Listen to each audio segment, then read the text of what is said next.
Hello and welcome to the Forgeborn Finishing School. I'm Casey Kidd and I'll be analyzing Forgeborn battles to help take your game to the next level. Fresh out of aggro control, we are moving into the mobility archetype. In our first cycle episode, we discussed the importance of deciding when to block and when to play aggressively.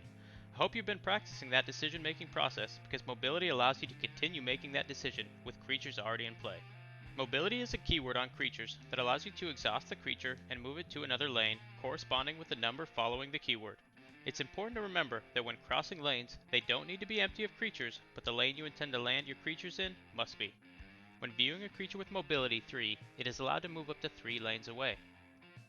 In a moment, we will discuss the synergy that exists between some of the mobility cards. But first I want to talk about the real value of mobility and why it can be a potent option in your aggressive toolkit.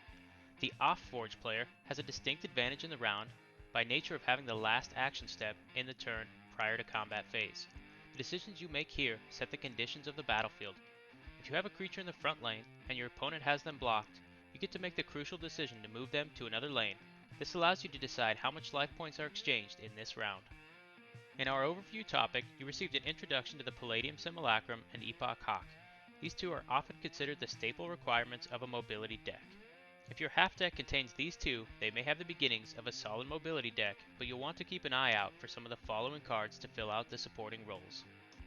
The Yeti Warcaller provides a very strong level 1 stat line of 4-7, while providing mobility decks an element of control through its ability to damage creatures and players.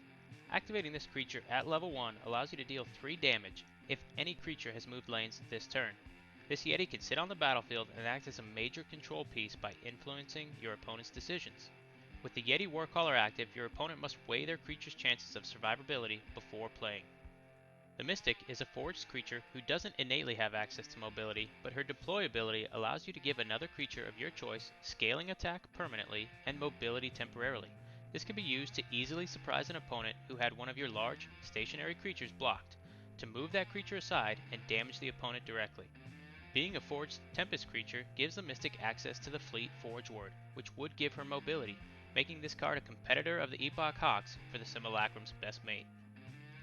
The Stormling is another Forged Tempest creature, but its base ability is mobility. Any Forge Words on top of this can make it a powerful addition to any aggressive deck. Using the Raging Forge Word, we give the aggressive keyword to the Stormling and make for a potent pairing. We've discussed the Abetting Forge Word in the last episode, so you know how powerful it can be. The Caller's Activate ability allows you to move a creature to any lane. I think you're starting to sense a pattern here. I want to stress that a lot of these cards are providing similar utility, and the more of them you can pack into a deck can be powerful. Due to the algorithmically created half decks that make Solforge Fusion unique, you won't be getting all of them, and that's a good thing. But with just enough of these, you'll create some real problems for the opposing player. The Camouflaged Warcharger packages stealth and mobility into one card. This unique pairing creates a creature that is uniquely difficult to deal with. While you are on Forge, your opponent can't block the Warcharger from the back row. While you are off Forge, you get that pivotal last action step to move the Warcharger free of a blocking creature. This Warcharger is particularly difficult to remove from the board. The Everflame Phoenix and Scorchmane Dragon each provide some unique and great mechanics. Their inclusion in an aggressive deck gives you an alternate win condition if the game goes later by giving you access to some pretty big creatures at level 3. It can be hard to play the difficult level 1 Scorchmane Dragon and level 2 Everflame Phoenix sometimes, especially in an aggressive deck. However, if during your pre-game analysis of the opponent's deck list leads you to believe they can stall into the later cycles, it's best to prepare and have these potent options. Aegis Wings and Everflame Aura are both spells that provide mobility to your creatures and can be free plays if certain conditions are met. In Aegis Wings' case, you simply have to get past the first level, whereas Everflame Aura at level 1 is free when played on a damaged creature. Alright, let's jump into some battlefield analysis. Today we are going to take a look through 2 turns from a phenomenal mobility deck using a lot of its tricks. A quick look at the current board state lets us see that we're ahead by 9 life points and standing in a pretty strong position. Some of our previous videos have shown those turns where we need to come from behind. Here we are going to see a deck really push the advantage and lean into the opponent. As the opponent comes onto the forge, their first play is an Om Nom Nom to destroy our 8 and 2 Palladium Simulacrum and place a zombie minion opposing the Yeti Warcaller.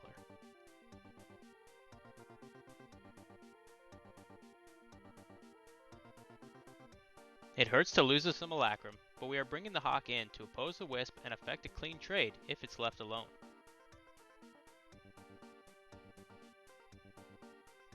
Knowing we can move the Hawk and activate the Yeti to kill the zombie minion, the opponent proactively plays the Shard Thorn Splicer to upgrade the small zombie minion into a menacing Oak Father.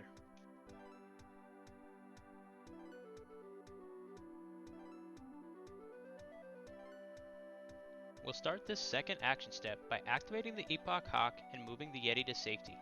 But now we have a difficult decision to make. Should we activate the Yeti and play the Lightning Spark to destroy the Oak Father and save the Hawk? Deciding to take the advantage of the lead and punish the opposing player, we choose to Lightning Spark the Wisp and activate the Yeti to deal 3 damage to the Oak Father.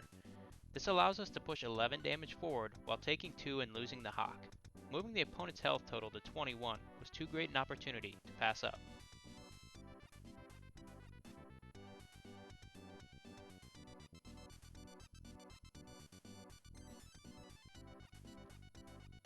Now we move into the Forge and begin Cycle 2. We choose the Fleet Warstoker, which allows us to activate immediately and move lanes, and then activate the Warcaller and remove the Oak Father before any buffing can take it out of lethal range. The Warstoker is a large body in its own right.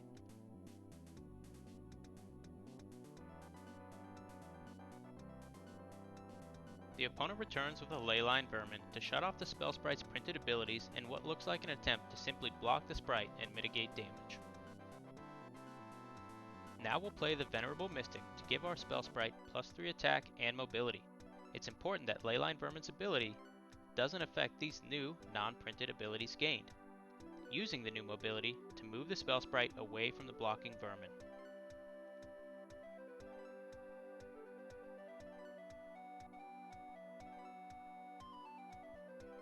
Sitting from a position of strength, we opt to continue our action step by using this on-forge turn to maximize damage output and play the free Everflame Aura to buff the Warcaller's attack by 3, and then activate our Forgeborn to increase the Warstoker's attack by 4 and give it 4 armor. The opponent now has some very unattractive targets to deal with or block. They respond with Pax Blessing to play a 5/5 Wisp and trade out with the Spark. With their health total now plummeting to 3 left, we can see how this mobility deck swarmed our opponent and dominated the match. Mobility allows for a definitively strong control mechanic by invalidating or devaluing your opponent's cards, much like we saw with the intended Leyline Vermin to block the spell sprite. After watching this deck in action, I have to take a quick moment to thank Jerch from the Charge Plated podcast for allowing us to use footage of his amazing deck. If you have a deck that epitomizes a specific concept or showcases a certain card that you'd like to see in a future video, feel free to leave a comment below. I'd love to work with other players and showcase their exciting decks. I hope you've gained some awareness and respect for the awesome power of mobility in Solforge Fusion. Many of their cards, like the Yeti Warcaller, Palladium Simulacrum, and Epoch Hawk, can create a sustained pressure with slight control mechanics that add up over time and can lead to some runaway games. Our next lesson is going to focus on some exciting Dino synergies. The first deck I played in Solforge Fusion used a Combat Rex to really punish opposing players. I've been in love with this synergy from that point on, and I'm really excited to share some insights. Thanks for attending this lesson with Forgeborn Finishing School. If you liked this video, please subscribe, comment, and consider donating to our Patreon account. I'm Casey Kidd, and I look forward to our next lesson.